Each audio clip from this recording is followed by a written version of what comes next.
করতে ইচ্ছে বলতে কিন্তু ওরকম সামর্থ্য ছিল না। হেই গাইস, কি অবস্থা সবাই? আশা করি সবাই ভালো আছো। আমরা অনেক অনেক ভালো আছি গাইস। এতদিন তো প্র্যাঙ্ক ভিডিও, মারামারি ভিডিও অনেক দেখছো। আজকে একটা ভিডিও দেখবা, তোমাদের ভাবির একটা ইচ্ছা পূরণ করলাম, ছোট্ট একটা ইচ্ছা। ঠিক আছে, তো কি ইচ্ছা পূরণ করছে এটা ভিডিওর ভিতরেই দেখতে পাবা। ঠিক আছে গাইস, দেখতে থাকো। ও তোমার কি হইলো? এমন কি হয় না নাকি বুঝলাম না।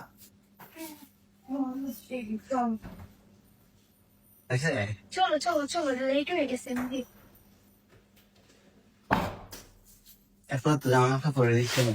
এই আয়সা বসলাম তো কাপড় চোপড় নাই, কোনটা ফোন বুঝতেছিলাম না, এই জন্য প্রতিদিন তো আমি বাইরে মুখ বসতে আমার বলছে চলো। তোমার এতগুলা জামা কাপড় বাইরে থেকে বই, এখন তোমার জামা কাপড় কম আর খালি প্রতিদিন ঝগড়া করো প্রতি সপ্তাহে বাইরে আনার সময়। আরে আমি বার হওয়ার সময় মানে বুঝতেছিলাম না যে কোনটা পরবো আর কি, মানে সবসময় এমন হয়। মানে কোনটা থেকে কোনটা কেমন কি কি বলো, এই তো ছোট্ট বন্ধ করো, খুলবা না হ্যাঁ? এমনি রেড হয়ে গেছে, চলো না।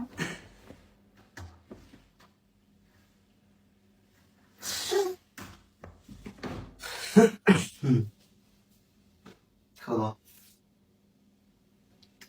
কি দেখাতে দেখি।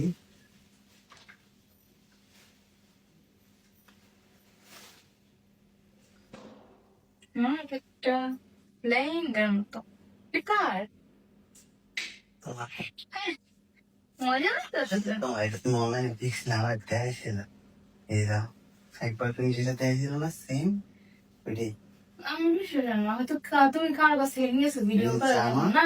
এরকম না, এটাই সত্যি না তোমার। তুমি অনলাইনে দেখলে আমার কইলা না, যা আমার পছন্দ এনেছি প্রত্যেক দিন। এই যে এগুলা আমার অনেক পছন্দ হয়েছিল।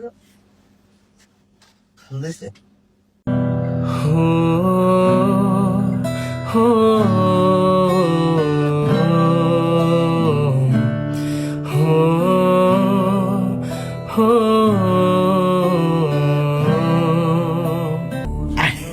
আল্লাহ গাইস, এই ভিডিও করতে সব না কান্না করো কি লেগে?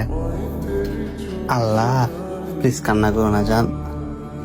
যা মানে তোমার বিয়ে করার পর আমার সব স্বপ্নগুলো আস্তে আস্তে পূরণ হইতেছে।